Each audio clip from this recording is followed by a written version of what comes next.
Boa noite para quem está chegando. Esse é o nosso 36º episódio do A Gente Te Conta Podcast. Hoje recebendo 3 feras aqui.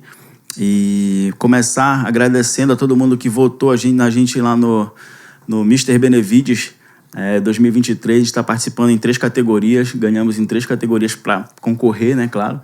E acho que vai dar tudo certo no final. Conto com o voto de vocês também que vão participar, né? Da live.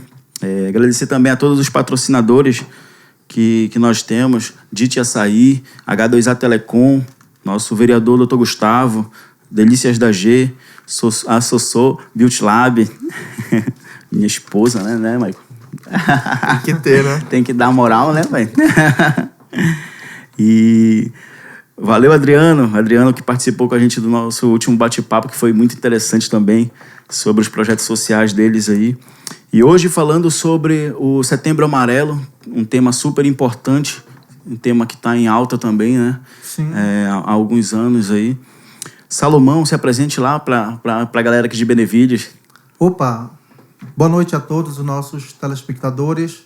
Bom, me chamo Salomão, sou psicólogo clínico, tenho uma vasta experiência na área aí de atendimento clínico dentro do campo da psicologia, e hoje está aqui para contribuir, né, com o nosso conhecimento, experiência na área, para ajudar aí a toda a galera que está nos assistindo e conscientizar, né, dessa questão da saúde mental, que é bem importante para a nossa rotina diária. Vai, Jalisson.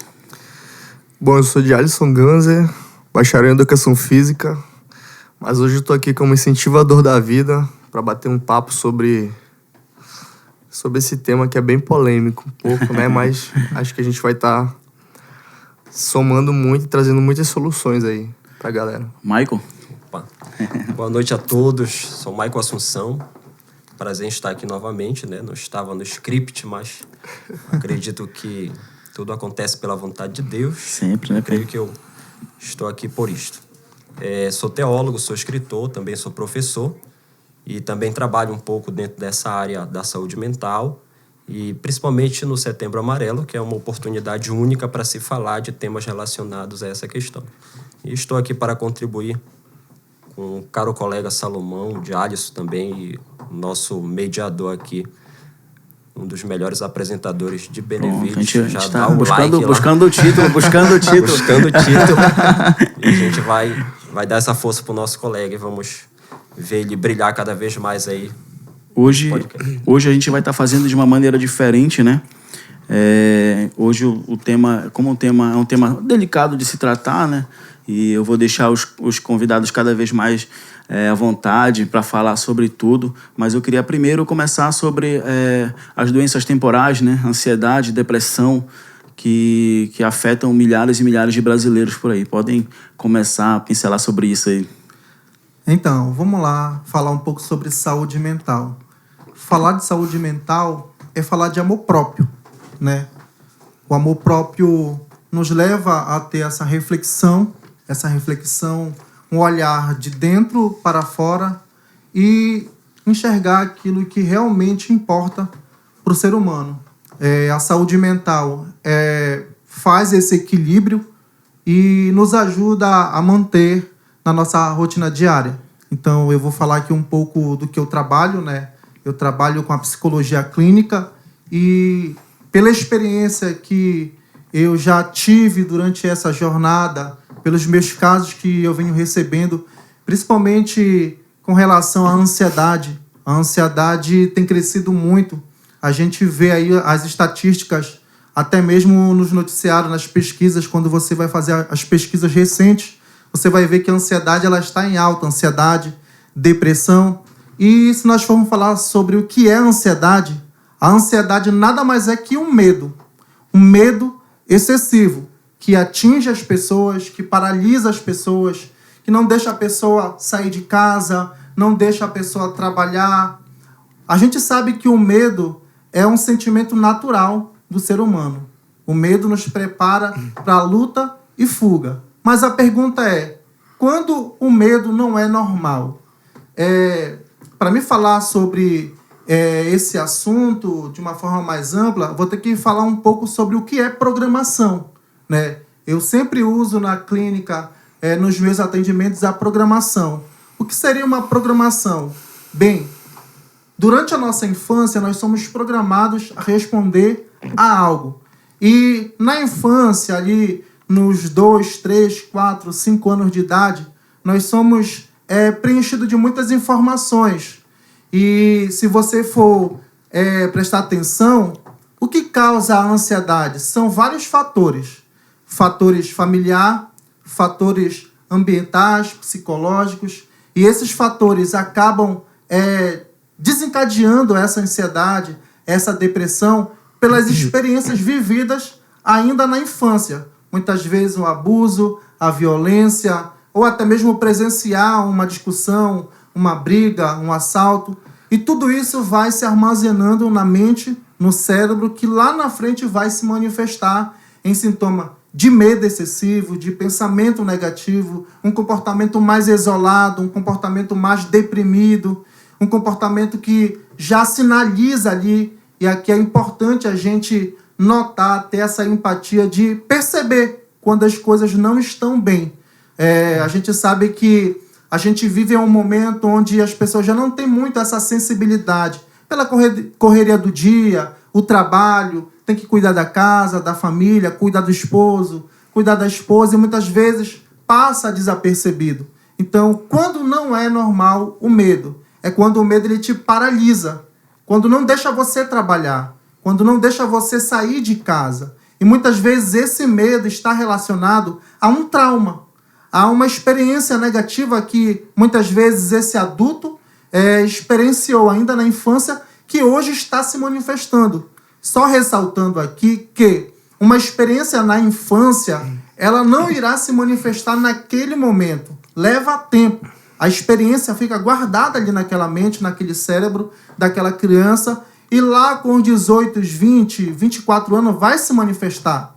É como se uma semente fosse plantada ali naquela mente, e com o tempo essa semente ela vai crescendo, o sentimento vai crescendo, na medida que a pessoa vai crescendo, o sentimento também vai crescendo, ao ponto de explodir. E quando explode, vai refletir aonde? No relacionamento, vai refletir no trabalho, vai refletir na relação interpessoal, isolando mais a pessoa. Uma criança ela não consegue descrever o que ela está sentindo no momento de uma agressão, uma violência, uma experiência. Ela só sabe que aquilo é ruim, mas não sabe descrever o que realmente ela está sentindo. E aí muita gente me pergunta na clínica, doutor, por que eu fico triste? Por que eu não consigo sair de casa? Por que eu não consigo vencer essa fase da vida? Por que eu não consigo tomar decisões? Por que esse medo me paralisa? E as perguntas que eu faço, você tem consciência? A pessoa logo de imediato diz que não.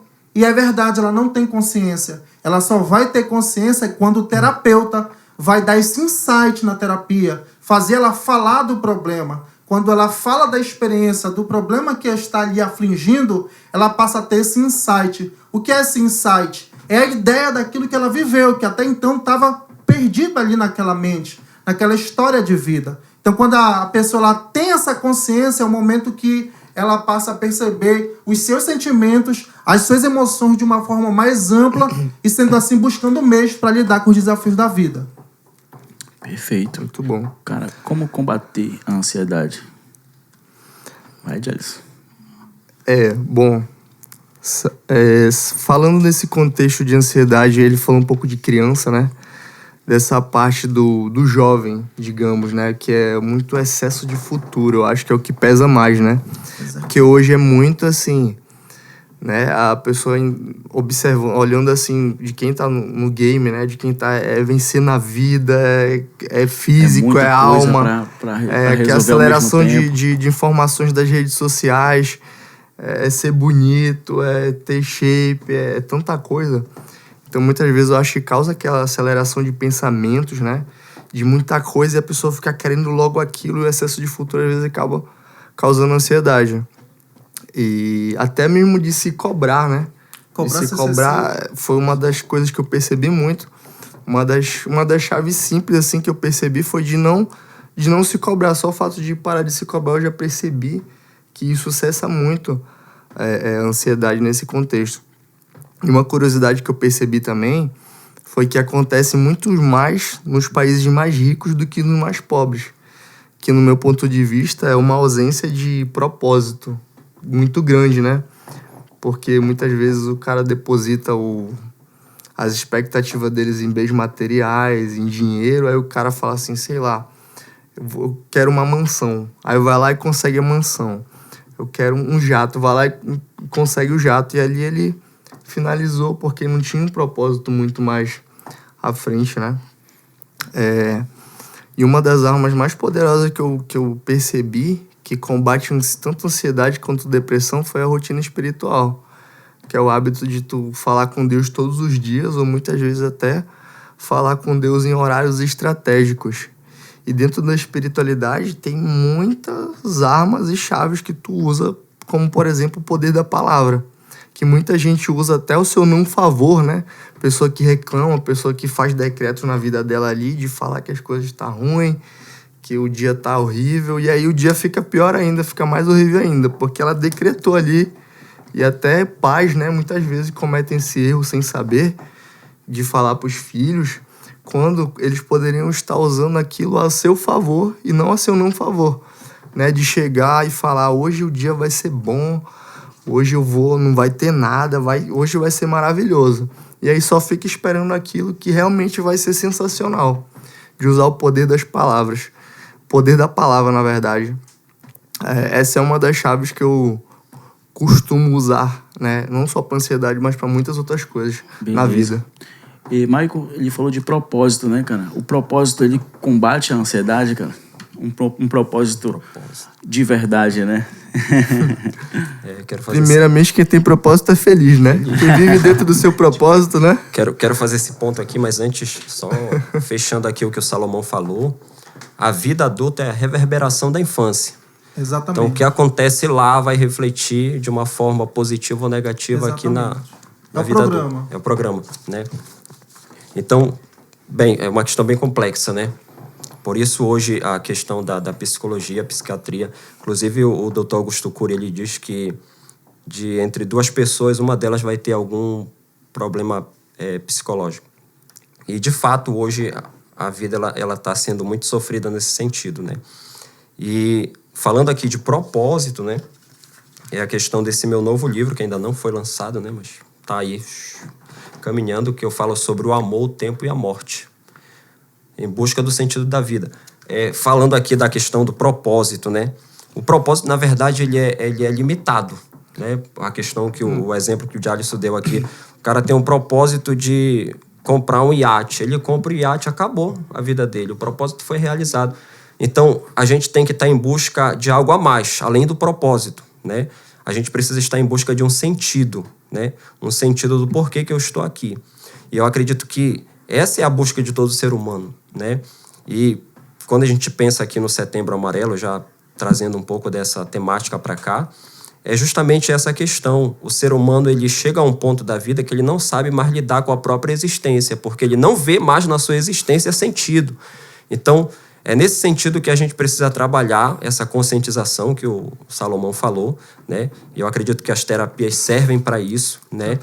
Para levar esse ser humano a esse entendimento, a essa compreensão de si mesmo, né? Exatamente. Como disse o Jalisson, a gente está numa correria muito grande, em busca de muita coisa. As pressões também são muito pesadas sobre nós e a gente perde esse tempo de pensar sobre quem somos. O que estamos fazendo aqui, o que de fato a gente precisa buscar na vida para a nossa vida ter um sentido além do propósito, né? Porque o propósito, como eu disse, ele acaba sendo ali pontual. Uma vez que eu atingi, me formei, ganhei o Master, acabou a minha vida. Não, o Master é só um ponto na minha trajetória. A gente vai em busca do Master parar. Início, É só o início, na verdade. É só o início. Sim. Então, qual é o sentido da carreira do Pablo aqui? É tocar vidas, é influenciar vidas, é levar conhecimento a outras. Então, eu preciso ir em busca desse sentido, além do propósito, né? Então, acredito que essa é uma discussão que precisa continuar sendo feita, né? Top. Falou em programar a mente, né? Mas tem como reprogramar a mente, né? Exatamente. Como é que a gente chega nessa reprogramação, cara? Então, o Jalisson falou aqui, né, de oração, falou de fé, falou do poder da palavra, e fazendo esse link aqui, eu vou trazer algo muito importante para essa questão da programação. Por quê? Quando uma criança ela tem uma experiência negativa na sua vida, informação é energia, palavra é energia. Então, o que é direcionado para essa criança, o cérebro ainda está aprendendo. Digamos que essa criança recebeu ali, foi tocada, passou por uma experiência negativa, o cérebro pegou essa informação. Essa informação causou uma reação bioquímica. E ali aquela criança experienciou, teve uma experiência. E foi provocado o quê? Uma emoção. Emoção é energia. Energia altera o nosso campo gravitacional. Ou seja, alterando esse campo gravitacional, uma criança ou adulto, ou até mesmo uma pessoa que já passou por muitas experiências, ela passa a ter uma alteração no DNA, por meio dessa experiência. Então, quando essa pessoa ela passa por essa experiência, ela acaba agregando algo negativo. Então, o cérebro é programado pela mente, pela experiência que aquela pessoa teve de forma ruim. Ela agregou essa emoção negativa, que é uma energia, que altera esse campo gravitacional. Esse campo gravitacional é o que nos prepara enquanto o mundo espiritual, se for falar do mundo espiritual aqui, é que nos protege ali no nosso sentido, do nosso âmago. E a criança ela passa a ter essa ideia, esse sentimento, essa emoção negativa. Só que ela não sabe dar um significado, ela não consegue dizer com palavras. Ela só sabe que experienciou. Porém, ela Muitas guarda. vezes até inconscientemente, né? Exatamente. Ela responde inconscientemente. Na medida que ela vai crescendo, vai se manifestando. Então, ela não consegue descrever com palavras o que ela está sentindo. Por exemplo... Só recebe. Só tá recebe. Recebendo, Só vai recebendo. Porque ela foi programada. Um pai, uma mãe, um parente, um tio, um primo, que chega para dizer, por exemplo, para uma criança, você é burro, você não consegue aprender, você não sabe fazer nada que é bom, tu é a ovelha negra da família. Essa criança ela é programada ali naquele momento. Já é 90% de chance dela ser aquilo, né? 90% de chance dela reproduzir o que foi ali programado nela. É como um computador. Você compra o computador, se você não sabe mexer, ele não tem utilidade nenhuma. Mas você pode programar lá e aquele computador vai responder conforme esse programa. A criança é a mesma coisa. E aqui eu quero chamar a atenção dos pais. Você que é pai, você que é mãe. Eu te peço, se atente aos sinais. Cuidado com as palavras. Porque palavra é energia. E a energia ela entra no campo da espiritualidade. Vai para onde? Para a mente da criança. Olha só. Vejam bem. A mente, ela dá ordem para o cérebro. Quando você coloca um pensamento ali, uma ideia, uma imagem mental, eu vou explicar melhor. Quando o pai chega para dizer algo negativo, por exemplo, eu escuto muito na clínica, crianças, adolescentes que disseram, eu fui chamada de gorda, me chamaram de gorda, na escola, dentro de casa. Então, aquela criança, ela constrói essa ideia. A ideia aqui é um pensamento. Só que esse pensamento ele carrega uma potência vibracional, uma potência de frequência. E essa frequência, ela vibra negativamente, fazendo aquela criança ter um comportamento mais reprimido, negativo. É a ideia que ela tem. Ou seja, até o momento dela não ter essa compreensão, esse insight que ocorre ali na terapia, onde o terapeuta, por meio de técnicas, como na clínica eu utilizo a terapia cognitivo-comportamental, que identifica esse padrão de comportamento, esse pensamento negativo, e quando o profissional, o psicólogo, ele chega na descoberta, é o momento que essa pessoa vai fazer essa leitura e reconhecer aquilo que ela vivenciou ali na sua infância. E aí entra o processo de programação. Tendo consciência, ela vai ali ter esse entendimento do que ela passou. Foi uma violência, foi um abuso, foi um trauma, foi ali um abandono, seja lá qual foi a situação que essa pessoa passou, ela vai ter compreensão. Então ela vai agora ter a oportunidade de ressignificar. Só há uma forma de você se programar. E o primeiro passo é ressignificação. Ressignificar a sua história. contar uma história diferente daquela que ela experienciou. Porque, sendo assim, ela não consegue liberar essa energia negativa. Enquanto ela não libera essa energia negativa, ela fica presa nesse passado. Ela fica presa nessa situação que ocorreu de abuso, de violência, outras coisas, e não consegue se libertar. E não conseguindo se libertar, ela fica deprimida, fica ansiosa. A ansiedade ela está no futuro. A depressão ela está no passado. Então, quando uma criança passa por um trauma, passa por uma experiência ruim, ela traz essa ideia. Então, só de pensar que vai voltar a acontecer, aí a ansiedade vem numa intensidade maior. Vem numa força que paralisa ela. Ou então, como o Diálice falou, de forma inconsciente. Ela se depara com aquela situação que ela já experienciou, mas de forma inconsciente ela está manifestando ali. E vem em forma de um medo excessivo. Então, para programar novamente, o primeiro passo é ter o entendimento, ter a compreensão, fazer essa leitura, e isso você pode fazer a partir do autoconhecimento. Quando você desenvolve o autoconhecimento e aprende um pouco mais de si, você vai ter mais esse olhar carinhoso, autocompaixão, o perdão, que é bem importante para o processo de ressignificação. Então, para reprogramar novamente, tem que ter consciência, tem que ter entendimento do que passou. Caso contrário, a pessoa ela comete sempre os mesmos erros. Falando do poder da palavra, né? Eu li o Poder da Ação recentemente de novo, eu já li várias vezes, e ele tem uma passagem lá que ele fala sobre quando Deus criou o mundo, né? Ele pedia só pensar, né? Mas ele não, ele expressou com palavras. Então esse é o poder da palavra. Ele falou, né? Haja, né? E aconteceu, né? E aconteceu, entendeu? Então o poder da palavra é realmente muito forte, né? Acho que é uma das armas mais poderosa que eu já conheci, uma das, né, assim, que acontece mesmo, tu chega assim, eu tava até comentando aqui, às vezes, tu acorda de manhã, assim, inspirado e profetiza o que tu quiser, independente da área, seja ela financeira, espiritual, geralmente naquilo que tá te movendo, mexendo mais contigo naquele momento, né, seja de negócios, e às vezes acordar de manhã assim, fala, hoje vai, o negócio vai dar bom hoje, aí já fica só esperando com toda a certeza do mundo, de que aquilo vai realmente acontecer, porque tu sabe que o poder da palavra é real e que já aconteceu até de alguma maneira negativa, que nem ele falou.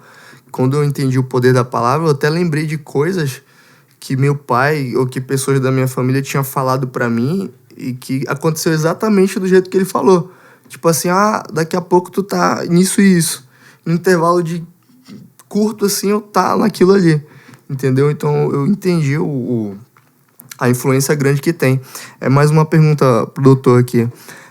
Tem aqueles casos também, eu não sei os números, mas de 1 em 1 milhão daquelas crianças, né, que pega aquilo e absorve aquilo de uma maneira positiva, né, que inclusive de muitos assim, pessoas que se destacaram muito, né, que, por exemplo, o cara foi muito chamado de gordinho durante a... Sim. Aí aquele gordinho começou a malhar muito e se tornou um cara sensacional por conta daquilo. Tem aqueles casos também de tipo assim, da pessoa que converte isso de uma maneira boa, né?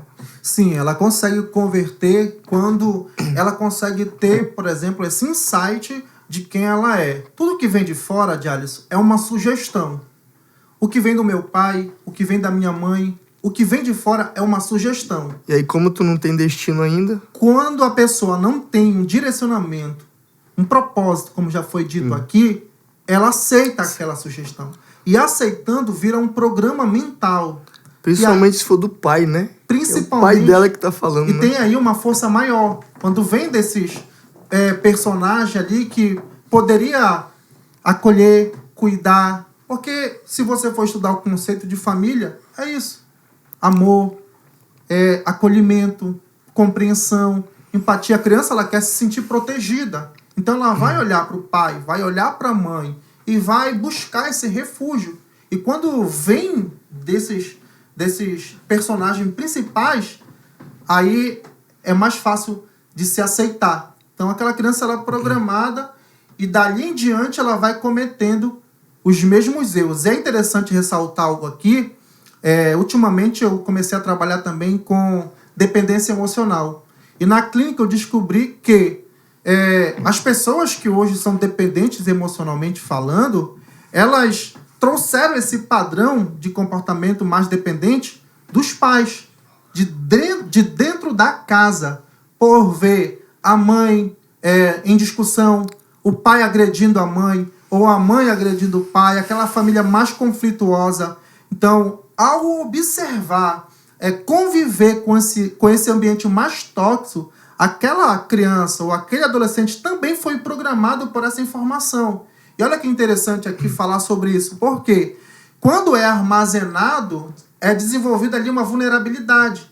Então, de forma inconsciente, essa criança, a tendência é que ela procure pessoas semelhantes ao reflexo do pai, o reflexo da mãe, semelhante a esses comportamentos, e muitas vezes de forma inconsciente. Então, o pai não teve sucesso no relacionamento, a mãe não teve sucesso no relacionamento, a tendência é que essa criança também não tenha sucesso, quando não tem um propósito. Agora, quando ela tem esse insight e bate na mesa e diz assim, eu não vou ser o que os meus pais foram, é aí que converte.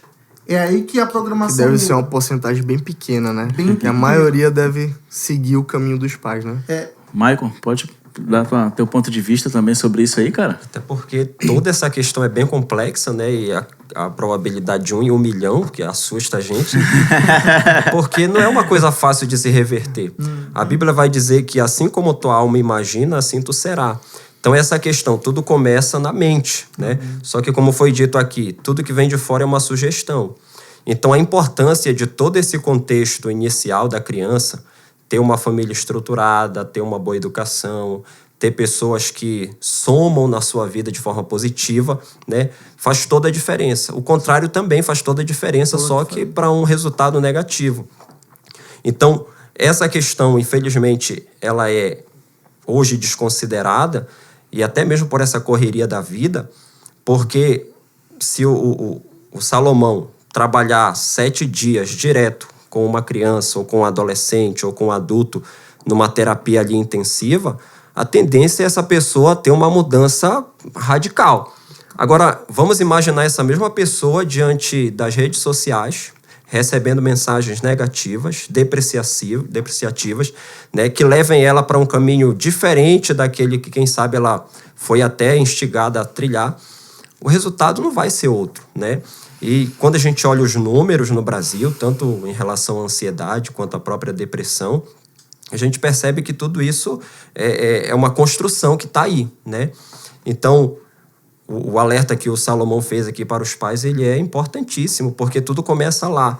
Eu sou professor e eu recebo vários alunos, e não tem como a gente dizer para o aluno lá na portaria, olha, desliga o interruptor das tuas emoções, porque aqui tu vai sentar, te calar e receber. E a gente vai perceber um universo de pessoas diferentes nas suas emoções, né? Tem aquele dependente emocional, tem aquele mais fechado, tem aquele ansioso, tem aquele que está mais histérico. Então, como é que eu consigo lidar com esse público, né? Inclusive, eu participei de um debate público lá na UFPA um dia desses, e eu fiz essa pergunta para a psicóloga, né? Que ela estava dando orientações sobre como o professor se posicionar e tal. E eu disse, eu, enquanto professor, o que eu posso fazer? Bem, não posso fazer muita coisa porque eu não sou especialista, eu não sou psicólogo, né? Então, o máximo que eu posso fazer é dar uma orientação ou falar com a coordenação, para a coordenação dar esse feedback de uma outra forma. Então, a gente vive assim num dilema muito grande. A gente quer ajudar, a gente quer abraçar, a gente quer orientar. Só que a questão é muito complexa, né? Eu acredito que o Salomão, como profissional, deve sentir essa dificuldade, né? Exatamente. Apesar das técnicas, da literatura psicológica, mas cada ser humano é um universo único, né? Exatamente. Então, até eu explorar a base desse ser humano que levou ele a essa situação e tentar fazer essa reprogramação, é uma questão bem complexa. E claro, olhando aqui pela parte da questão da religião, ou não da religião exatamente, mas da espiritualidade, porque, como eu disse para os meus alunos, Uma coisa é eu ter religião e ser religioso. Tem gente que tem religião e não é religioso. Ele não consegue se amar, ele não consegue perdoar, ele não consegue ser solidário, ele não consegue ser compassivo. Então, ele tem uma religião, mas não é religioso. E tem aquele que nem tem religião, mas ele é religioso. Né? Segue os princípios. Ele segue princípios, exatamente. Ele e às vezes dá até mais certo do que outras pessoas que estão... Então, essa relação com o divino, com o sagrado, com Deus, está muito mais numa busca pessoal, né? E Deus, como Deus que é, ele está disposto a se revelar a qualquer ser humano, né? Só que, infelizmente, como eu tenho feito até uma crítica, e eu sou religioso, nesse sentido de ter uma religião, nós colocamos Deus dentro de uma caixinha e dissemos Deus é da minha religião e ele é assim, né? Então, o ser humano ele precisa entender que ele pode buscar esse auxílio, né? Na questão da espiritualidade. Ele né? deve, na verdade. Ele deve, né? Top demais. Já que o tempo voou, né? E a gente já tocou sobre vários assuntos dessa base, né? Vamos entrar de fato agora no Setembro Amarelo. Com o tema, né? Se precisar, peça ajuda, né? Eu queria também falar sobre o porquê Setembro Amarelo, né? Em 1994, um jovem americano de apenas 17 anos chamado Mike M. tirou a própria vida em seu Mustang 68 amarelo. Seus amigos e familiares distribuíram no funeral cartões com fitas amarelas e mensagens de apoio para as pessoas que estivessem enfrentando o mesmo desespero que Mike. E a mensagem foi se espalhando o mundo afora. Cara, muitas e muitas pessoas passam por dificuldades internas, né? Porque são dificuldades internas que a gente não consegue ver quem está de fora. Então, como descobrir quem está passando por uma dificuldade assim, mais séria, né? Pode. Então, uma pessoa que está com sofrimento psíquico, ela tem dificuldade para falar do que está sentindo. Ela não consegue fazer essa leitura, por exemplo, desse medo, desse sentimento negativo. Ela não sabe de onde está vindo. Então, a gente sabe que a sociedade ela ainda é muito preconceituosa. Então, as pessoas ela têm essa ideia de que demonstrar fraqueza, demonstrar esse sentimento de medo, fraqueza, angústia, ela pode ser rejeitada pela sociedade, ela pode ser rejeitada pela família. Então, a tendência é esconder esse comportamento mais depressivo, esse comportamento mais isolado. A tendência é esconder, muitas vezes, até das pessoas mais próximas, como o pai, a mãe. Eu percebo isso muito nos adolescentes. Os adolescentes têm dificuldade para falar, têm dificuldade para buscar um diálogo com o pai, com a mãe. Muitas vezes vai falar com o amigo, mas não vai falar para o pai, para a mãe. Por quê? Não tem essa confiança, não tem essa relação de pai para filho. Quando se fala de um adulto, é quase a mesma coisa. O adulto ele tem medo de demonstrar as suas fraquezas, tem medo de mostrar que não está bem, por medo de ser rejeitado, com medo da opinião das pessoas. Então a tendência é guardar esse sentimento e ficar sofrendo ali. Então, uma das formas que a gente pode começar a ajudar essas pessoas que estão passando por algum tipo de sofrimento psíquico é falar mais sobre o assunto. Esse podcast de hoje, sem dúvida nenhuma, nesse momento tem sido muito importante, né, para essas pessoas. Talvez alguém esteja nos vendo aqui nesse momento que esteja passando por esse sofrimento psíquico, por essa ansiedade, por essa depressão, mas ainda não falou para ninguém. O que eu tenho para te dizer é que falar sobre a sua dor vai curar você. Falar sobre aquilo que você está sentindo vai libertar você dessa opressão. Então, a primeira dica que eu dou aqui é falar do sofrimento. É falar o que você está sentindo. Procurar uma pessoa que você possa confiar. Tudo bem se não for o pai, se não for a mãe, mas procura alguém para você falar. Eu sempre digo na clínica que aquilo que a gente não fala é o que vai nos manter preso ali. Aquilo que você não fala é o que vai adoecer você. A gente fala muito também do sintoma psicossomático. Quando uma pessoa guarda sofrimento, guarda informação, ela começa a manifestar sintomas psicossomáticos, que são manifestados no corpo. É bem comum a gente ver esses sintomas psicossomáticos numa crise de ansiedade.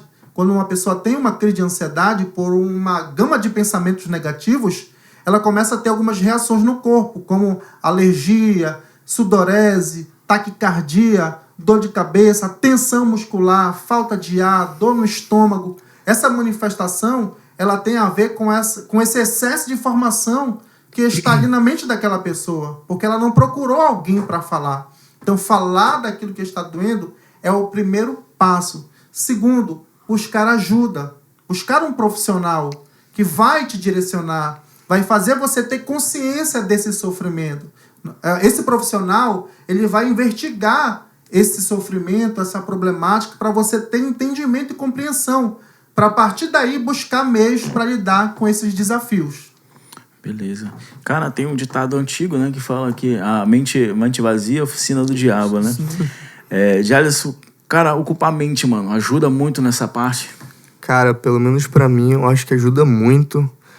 Teve momentos assim, poucos momentos, que eu fiquei sem fazer, assim, a rotina todo tempo é a milhão. É trabalho, treino, dieta, sempre estudando nova fonte de renda, então aquela correria assim, tem até que tomar um pouco de cuidado para não correr aquela aceleração, porque às vezes se tu deixar, acelera. Que aí tu fica querendo logo, e aí eu acho que ocupar a mente ajuda muito. E uma das chaves que eu percebi, assim, que eu uso até hoje, é que de entender que o vale é lugar de mudança de nível, até dentro da espiritualidade. Que às vezes a pessoa tá passando aquela situação difícil, tá naquele vale ali, e muitas vezes ela fica pedindo para acabar, fica pedindo, quando na verdade, quando vira uma chavezinha na cabeça dela, que ela procura entender o que aquela situação tá querendo passar para ela. Porque muitas vezes é uma prova, né? E quando tu passa naquela prova, tu fica mais inteligente, tu fica mais forte, né? Se tu passou pelaquela situação extremamente difícil e conseguiu vencer, depois vai ter que ser outra muito mais forte para tentar mexer contigo, porque tu conseguiu ultrapassar aquela situação. Então, eu acho que esse é um entendimento que ajuda muito da pessoa entender que vai a lugar de mudança de nível. Hoje, às vezes, eu tô num nível assim que as pessoas... tá acontecendo as coisas e aí fico de boa, porque eu sei que vai passar, eu já sei que vai passar e eu já procuro observar o que aquela situação tá querendo me passar, porque a partir do momento que eu identifico o que aquela situação quer me passar, a situação acaba naquele momento, porque é só aquilo que a situação queria me passar. Muitas vezes sei lá, fica mais humilde, se aproxima da sua família, da pessoa realmente entender o que aquela situação, um trauma, né? Não sei, cada pessoa é diferente.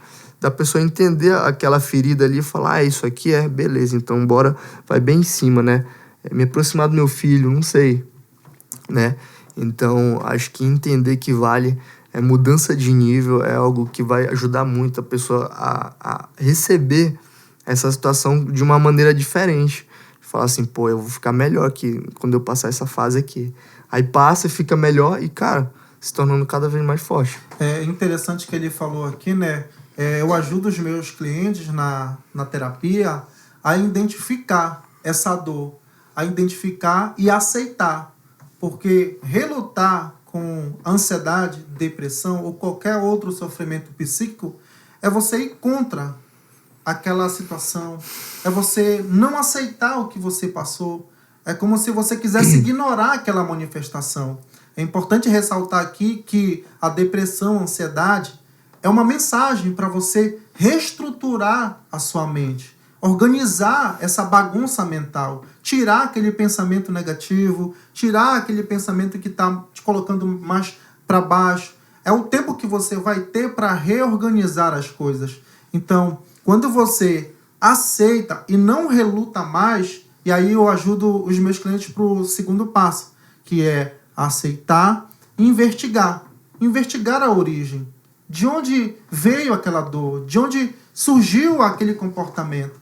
E quando os meus clientes eles conseguem aceitar, identificar, investigar, eles conseguem dar um significado novo. Eles conseguem ter mais sensibilidade para sair daquela dor. E, Michael, o Jazz tocou no assunto que me fez lembrar um algo, né? Que para você ter algo, você tem que dar algo, né? Se você quer amor, você tem que dar amor. Cara, seguinte, como que uma pessoa que não está se sentindo amada, como ela vai Dar amor para receber amor.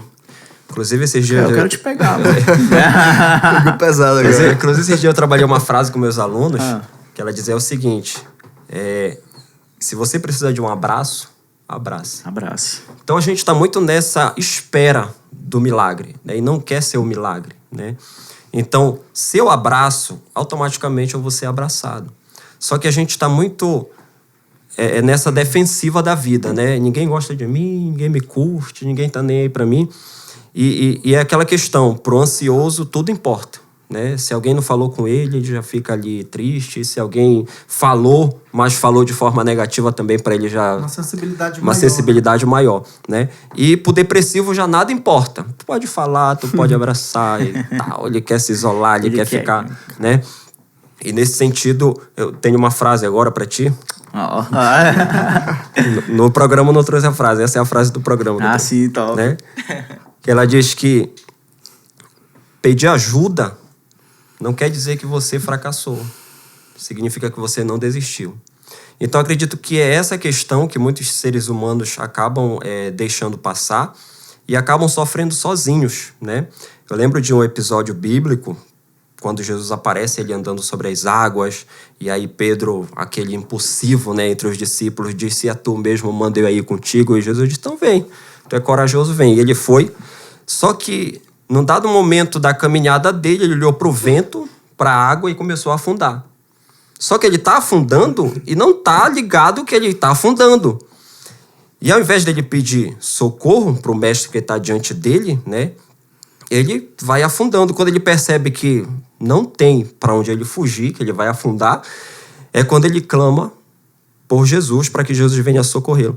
Então, perceba assim que muitos estão como Pedro afundando, e mesmo sabendo que podem pedir socorro ao psicólogo, ao terapeuta, ao pastor, ao preparador físico, a um amigo, né? Eles parece que estão de mãos atadas. Eu acredito que o Salomão entende disso melhor do que eu, né? E você precisa entender, você que está aí do outro lado, que você tem pessoas com quem contar. Eu já recebi, por exemplo, mensagens no Facebook, eu falo isso para meus alunos, o senhor usa Facebook? Eu disse, o que é que vocês estão usando hoje, então? Qual é a rede social, então, que vocês estão usando? E eu já recebi mensagem de pessoas dizendo, olha, minha vida não tá legal, estou pensando em tirar a minha vida. E aí, o que dizer para uma pessoa numa situação dessa, né? Então, a gente está diante dessa realidade, né? A gente tem números alarmantes no Brasil, no mundo todo, né? Inclusive, nesse instante, né, nos 40 segundos, nos 30 segundos, a gente tem alguém aí tentando contra a sua própria vida.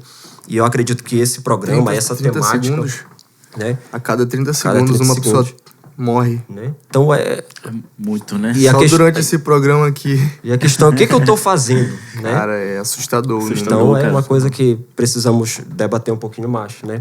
Sim. Mas é complicado esperar de alguém algo que esse alguém não tem, né? Então, por exemplo, em sala de aula eu entro muito assim, né? Eu não espero do aluno aquele... né, total reconhecimento ali, eu sou professor e tal, porque eu sei que cada um vem de uma realidade diferente. Quando eu consigo ver cada aluno na sua particularidade, eu consigo ajudar ele melhor. Inclusive, eu já percebo melhoras em determinados alunos. Inclusive, quem já tem quadro de ansiedade, né, ali já diagnosticado e tudo, eu já consegui ver uma melhora nessa pessoa, né, pelo tratamento, né, pela forma como a gente lida com ele. Então, acredito que é isso. Despertar essa consciência nele de que ele precisa de ajuda. Inclusive, eu oriento eles a isso. Só que tem um tabu, Salomão, um preconceito, na verdade. Quando eu digo assim, procure um psicólogo. Aí, eu não sou doido. Como assim? A primeira impressão que vem, né? A pessoa tem essa ideia. Essa ideia. Eu tenho que confessar que eu tinha essa impressão antes de ir. Aí que tu precisa de um psicólogo. É bem importante falar disso, porque a pessoa ela tem esse medo, né? O que o outro vai pensar de mim? Ela vai me ver lá no consultório. Eu escutei esses relatos na clínica. Depois que os meus clientes tiveram essa experiência comigo, né? Eles já iam para consulta com essa ideia. Fulano vai me ver, o meu amigo vai me ver, ele vai dizer que eu tô doido. Depois que passou pela sessão... A informação chegou, a ideia mudou. E aí foi bem bacana, porque a pessoa disse para mim assim, poxa, quem dera que eu tivesse conhecido antes a terapia. Porque terapia Foi é meu organizar ali a mente dessa pessoa. Não tem nada a ver organizar com os pensamentos. a loucura, essas coisas que as pessoas elas acabam guardando como uma verdade. A gente sabe que não é. Infelizmente, a psicologia, né, ela está estigmatizada. As pessoas ainda não conseguem aceitar muito o tratamento, a ajuda, tem esse receio. Então, quanto mais a gente falar, por isso que eu digo aqui novamente que esse podcast ele está sendo muito importante para as pessoas que estão nos assistindo, porque do outro lado dessa câmera pode ter alguém que está sofrendo nesse momento, com depressão, com ansiedade, com ataque de pânico, até mesmo já pensou em tirar sua vida, né? E não procurou essa ajuda. E eu vou até oferecer esse suporte para você lá no meu Instagram, Psi Salomão Cardoso. Você tem um suporte onde você pode entrar num grupo de WhatsApp, lá você vai entrar nesse grupo. Eu dou suporte todos os dias com sessões personalizadas, com acompanhamento e tudo de forma gratuita. É só você entrar lá na parte do suporte, você clica no link, você vai ser direcionada para um grupo de WhatsApp, lá no grupo Ansiedade Zero, Dependência Emocional, você que é dependente, precisa de ajuda, não consegue se libertar da dependência emocional, vai lá no suporte, porque vai ser muito útil para você. Então nós temos muitas ferramentas, né, para não chegar a esse ponto do suicídio, porque o Setembro Amarelo fala do suicídio. Quando chega a esse ponto é quando a pessoa ela não consegue mais aguentar aquele sofrimento. Ela quer se livrar do sofrimento. Então ela chega a esse ato, o suicídio. A pessoa não quer outra coisa, ela quer se aliviar. Ela quer tirar aquela dor de qualquer maneira. Mas tem como a pessoa, logo no início, cuidar. É por isso que eu digo, conte sobre o seu sofrimento. Fale para alguém, procure ajuda, procure um amigo, o pai, a mãe, um parente que você possa colocar para fora. Porque aquele sentimento ele vai crescendo. Existe ansiedade leve, moderada, severa, depressão leve, moderada, severa. A severa é o momento que você não pode fazer nada. Você já está ali vegetando. É o momento que você não consegue mais sair da cama. Eu já tive relato de pessoas... Recentemente eu peguei um caso de uma mulher que não conseguia levantar da cama. Ela não tinha força para comer, com depressão severa. Então nós fomos descobrir que essa depressão ela já estava em percurso há muito tempo. Eu atendi um caso também em Belém, de uma senhora de 66 anos, que ela sofreu praticamente 9 abusos. E nunca tinha falado para ninguém. Então, olha só como é importante falar. Por muito tempo essa pessoa sofreu. E sofreu muito. Já não conseguia mais sair de casa. E quando ela falou desse sofrimento, começou a colocar para fora, ela começou a ver que aquela informação, aquela memória, aquele sentimento, aquela emoção, tinha sido a causa de todo esse sofrimento. E quando ela colocou para fora, a vida mudou. A programação mudou, a ideia mudou. Salomão, falar é terapêutico, né? Falar é terapêutico. E a gente precisa, de fato, orientar as pessoas nesse sentido, mas tem esses tabus, esses preconceitos. E só tirando um pouquinho aqui do peso do tema, né? Eu acredito que por isso as mulheres são felizes, porque elas falam bastante, né? Elas precisam falar, né? 34 mil palavras por dia. O homem não, 4 mil ali tá bom, né? Mas eu acho que é importante a gente conscientizar as pessoas sobre isso. Eu até brinco com alguns colegas meus, mais próximos, né? Dizendo, olha, eu já tenho o canal lá, Quebrando o Silêncio, que é para você dizer que você sofre, que você apanha da mulher e tal, né? Brincando com essa questão. Mas que, de fato, nós, principalmente nós homens, temos essa dificuldade, né? E a gente percebe que a taxa de suicídio está muito mais maior entre os homens do que entre as mulheres. Talvez se deva a outros fatores, né? E também entre jovens, né? Entre jovens, né? 15 e 29 anos. Os mais ricos também, né? Exatamente. Os mais ricos do que os mais... Suécia e Japão, né? Isso eu fiquei muito assim, sabe? Que os mais ricos são os que mais se suicidam do que a pessoa que é de uma classe mais baixa, digamos. Mas falando de ferramenta aqui, Salomão, eu queria levantar um ponto aqui, talvez seja um ponto até polêmico, mas eu quero polemizar isso para a gente começar uma conversa. Como é que está essa conversa entre a ciência, né? Porque a gente está falando aqui de psicologia e eu falo como teólogo aqui. Como é que está essa conversa da ciência com a religião, né? como é que elas estão se conversando hoje, inclusive já dentro de toda essa temática da ansiedade, da depressão. E eu, enquanto teólogo, sou um crítico em relação àquele pensamento de que a depressão é falta de Deus, a ansiedade é falta de Deus. Bem, tem um ponto que eu considero, mas não é bem por aí o caminho, né? Então, acredito que a gente precisa esclarecer um pouquinho mais essa questão. Exatamente. A gente sabe que a religião, ela carrega um dogma, né? É uma herança dos nossos antepassados. Então, esse dogma, ele é ensinado de geração em geração. E tudo que coloca ali é visto como verdade absoluta, né? O pai repassou para o filho vai passar e assim por diante. Só que é importante a gente ressaltar aqui que quando a gente recebe algo que não é nosso, aquilo de alguma forma vai causar um desequilíbrio. Porque cada pessoa é única. Eu sou único, o Pablo é único, o Diális é único. Todos nós somos únicos. Então aquilo que cabe a você não vai caber a essa outra pessoa. Não vai caber a essa outra pessoa.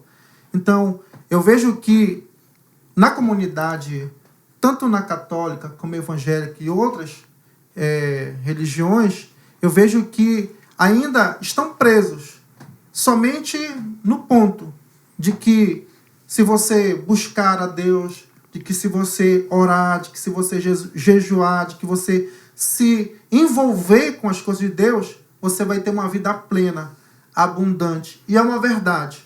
Não deixa de ser um apoio. Mas tem outras ferramentas. A gente sabe que tem outras ferramentas que podem contribuir. Se a gente for falar na essência de ciência e religião, vai casar muito. Por quê? A ciência, ela vai explicar o que já está na palavra. A palavra, por exemplo, vamos falar de fé. A vida toda eu ouvi na igreja dos meus pastores, dos meus líderes, sobre fé. Só que a pessoa que não tem a fé, não compreende a fé na sua essência, ela começa a ter alguns desequilíbrios espirituais, mentais e físicos. Por quê? Ela acredita naquela verdade que é repassada, que é a palavra, só que ela esquece que naquele momento ainda ela está aqui nessa carne. Então ela não consegue entender por que muitas vezes ela sofre, por que ela passa por dificuldades, por que falta o dinheiro, por que falta a comida. E ela está crendo ali piamente que vai acontecer. Mas ela está entendendo o conceito de fé de uma forma errada. O que é fé? Eu vou explicar aqui. A fé nada mais é que a visualização. O campo da espiritualidade, eu vou falar aqui, e o Diális pode até me ajudar. Falar de espiritualidade é falar da mente. Aonde é que Deus fala com você? Se você for ver na palavra, lá em 1 Samuel, Ana, a Bíblia fala que ela não estava falando, gritando, clamando, não. A Bíblia fala que ela estava mexendo os lábios, né? Só mexendo. E onde era que ela estava falando com Deus? Na mente. Na mente. Então, falando aqui na mente, é o campo da espiritualidade. Então, quando você não consegue ver aquilo que é tangível, aquilo que você quer que se manifeste na sua vida de forma tangível, é só você fechar o olho e visualizar. Quando você fecha o olho e visualiza, se você visualizar, é porque existe. Se você visualizar, é porque está lá. E você precisa fazer o quê? O download. E como fazer o download dessa cura, desse benefício que você busca ali na fé, na religião? Você precisa manifestar uma emoção, mas uma emoção positiva. Bob Proctor é um coach internacional, que eu gosto muito dele. Gosto demais também. Ele fala muito, eu assisto muito. Os documentários dele, os vídeos dele falam o seguinte, que combine a frequência com aquilo que você quer. O que é combinar a frequência? Você está ali orando pedindo uma casa para Deus. Você está ali orando pedindo um carro para Deus. Eu tenho uma experiência própria. Meu primeiro carro, eu sempre mentalizava, eu quero um carro prata, eu quero um carro desse jeito, eu quero tal dia. Só que eu não tinha ainda visto o carro. O que eu precisei fazer? Buscar estímulos sensoriais. Quando você busca estímulos sensoriais, você está manifestando aquela ideia, aquele pensamento. Então, eu tive que entrar dentro do carro. cheirar aquele cheiro do carro, né? Sentir, Quando você né? sentir ali aquela coisa gostosa, aquele cheiro de carro novo, sentir as almofadas. O ser humano, ele está acostumado com isso. Ele tem que tocar, ele tem que sentir, ele tem que ver para manifestar o quê? Uma emoção. Qual é essa emoção? É uma emoção positiva. Então, Bob Proctor, ele fala o seguinte: combine a frequência com aquilo que você quer. Se você quer um carro, você tem que sentir como alguém que já tem um carro. Se você quer uma casa, você tem que se sentir como alguém que já tem uma casa. Uma pessoa que tem uma casa, um carro, ela anda ansiosa? Ela anda com aquele pensamento de que ela precisa comprar, ela precisa trabalhar, ela precisa fazer aquilo, ela precisa... Não! Hoje eu tenho um carro, eu ando tranquilo. Eu já conquistei esse bem e estou tranquilo. Não preciso me preocupar com isso. Jesus, ele fala, né? Olha para o campo. Olha aí os corvos. Olha aí as flores. Não tem... Por si só, eles podem se ajudar? Não.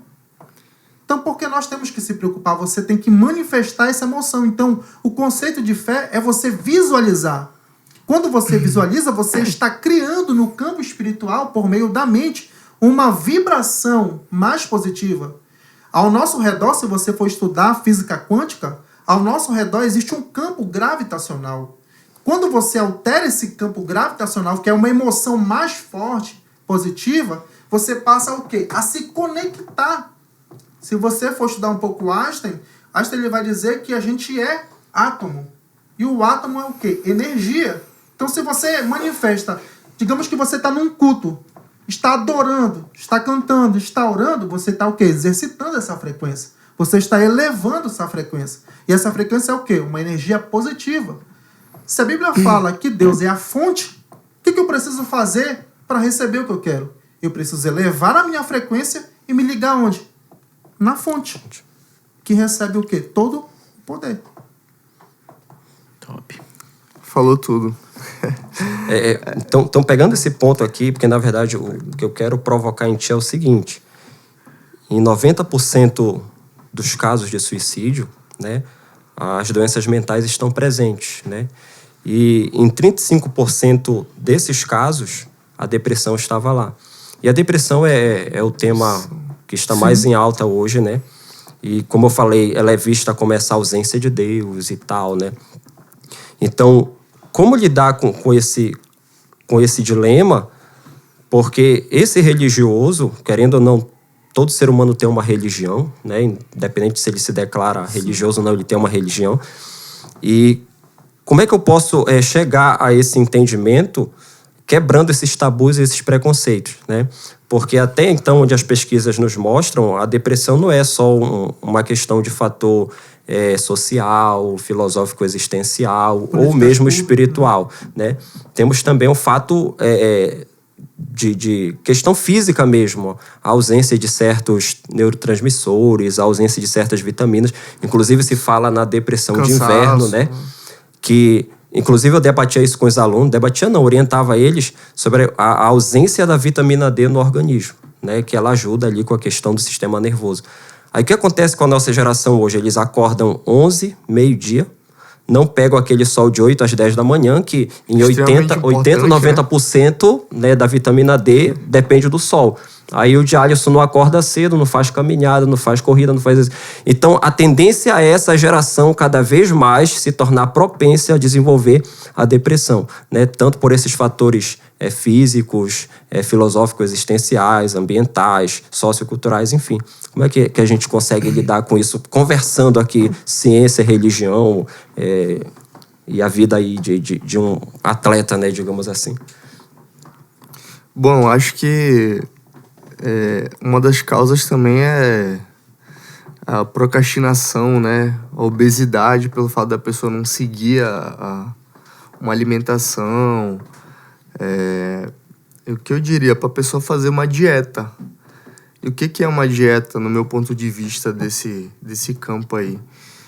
Tudo aquilo que a pessoa absorve, que a pessoa lê, os lugares que a pessoa frequenta, os tipos de pessoa. Então, acho que tudo isso influencia muito o que ela assiste, os livros. Fazer uma triagem de tudo quem ela tá seguindo, quem ela tá andando. Observa bem isso, porque às vezes a pessoa tá seguindo ouvindo música depressiva, Sim. Estilo de vida que vai deixar a pessoa gorda, aquilo vai gerar um incômodo pra pessoa, né? Fugiu a palavra agora aqui, mas aquilo vai gerar um negócio negativo pra vida da pessoa. E dentro desse campo aqui, que é a minha área, da musculação, que eu gosto, né? Mas pode ser qualquer outro tipo de esporte, isso eu vejo que é algo que ajuda muito, não só na depressão e ansiedade, mas em muitas áreas também, que se não for todas, no meu ponto de vista, todas. Exemplo, trabalho. Trabalho rende em dobro, porque automaticamente a gente vai se tornando alguém menos cansado. Tu começa fazendo 30 minutos, daqui a pouco tu tá 2 horas, 3 horas. Relacionamento. Uma pessoa que tá com o relacionamento bem, com a autoestima boa, os níveis de testosterona mais altos. O Jales ter pegado essa parte, já que a gente já vai entrar nas dicas que a gente pode dar para uma pessoa sair dessa rotina. Ele falou sobre trabalho. Cara, resolve problemas financeiros, né? Que também é um problema que causa suicídio. A pessoa tá devendo, por aí, uma pressão aumenta, então o próprio trabalho ele te traz retorno tanto mental, né? Que tu fica ocupando a tua mente, assim como os teus problemas financeiros, né? Isso. A academia dá aquele shape legal, então já dá um ânimo já melhora a autoestima. Entendeu? E o cara que tá com autoestima, onde ele chega com autoestima boa, tá todo tempo com um sorriso no rosto, feliz, alegre. O próprio relacionamento também que ele citou, a parte da espiritualidade, tu frequentar uma igreja, tu entrar numa igreja, tu sai com uma alma, uma ideia legal de lá de dentro. Inclusive, né? eu quero citar aqui rapidinho, Émile Durkheim, 1897, ele lançou um livro, O Suicídio, e nessa pesquisa desse psicólogo social, ele chegou à conclusão de que fiéis que frequentavam a igreja protestante, né, tinham, digamos ali, mais proteção contra, né, o suicídio do que aqueles que não frequentavam, né? Mostrando não exatamente, né, até porque ele não estava, digamos, explorando essa questão, né, da espiritualidade, mas ele estava explorando a ideia de você poder ter uma comunidade, né, com quem contar, o calor humano, né? Inclusive o Dr. Diego Rodrigues, ele citou uma frase um dia muito interessante que diz que a solidão não se cura com remédios. Então, a gente vê esse povo se ausentando, né, dessa convivência, e é o que o Jales está falando. Infelizmente, esse nosso isolamento, né, ele acaba nos tirando essas N possibilidades, né, de melhorar fisicamente, de melhorar socialmente, de melhorar profissionalmente, financeiramente. Inclusive, 17% dos brasileiros já pensaram em tirar a sua própria vida. Eu acho que é mais, mas... Agora já deve... Crise econômica por dívidas. Pós-pandemia, né? Então, e os temas técnicos aí? Como a gente pode sair dessa situação? Então, uma pessoa... É importante a gente entender uma coisa. Como é que uma depressão é desencadeada, né? A gente está falando aqui de como a gente pode ajudar uma pessoa a procurar um psicólogo, a procurar uma comunidade cristã, procurar outra rede de apoio que tem, por exemplo, você pode procurar o CAPS, o CRAS, o posto de saúde, numa crise mais severa, um hospital especializado. Mas é importante ressaltar uma coisa, que a depressão, a ansiedade, não surge do nada, né? Então é importante você entender a causa. O que levou a essa depressão? O que levou a essa crise de ansiedade? O que pode causar uma depressão? Por exemplo, a perda de um emprego pode causar depressão. Separação. O fim do relacionamento. O fim do relacionamento causa uma depressão. O nascimento de uma criança causa depressão. Nascimento de uma criança. Nascimento, né? A gente vê, né? Tá nascendo um bebê ali, a gente tem a ideia que a mãe ela vai receber aquele bebê bem, né? Vai acolher aquele bebê. Mas eu já tive muitos casos, inclusive recente, que as mães ficaram muito ansiosas antes mesmo do bebê nascer por pensar, será que eu vou ser uma boa mãe? Como é que eu vou ser para essa criança? Depressão pós-parto. Como é que eu vou lidar com esses novos desafios? Eu não sei agora quem é essa pessoa. Como é que eu vou olhar? Será que eu vou cuidar dessa criança? Será que eu vou amar ela? Né? E olha só, essa reflexão, essa percepção tem a ver com a história de vida dessa pessoa, que lá no passado não foi muito aceita, ou foi rejeitada ainda no parto, né? e ela carrega essa ideia. Então ela começa a ficar muito mais ansiosa. E quando a criança nasce, ela passa a ter depressão pós-parto. Entende? Que Então o isso. nascimento de uma criança causa depressão. Sim, sim. Término de um relacionamento, a perda de um ente querido causa depressão. Então uma série de coisas ruins causa depressão. Agora a depressão, ela atua silenciosamente também. Por exemplo, você tem um trabalho que lá você não é feliz. Você tem um chefe que fica ali no teu ouvido todo o tempo. Só que você é uma pessoa que não se conhece. Você é uma pessoa que aceita tudo, não sabe dizer sim, não sabe dizer não.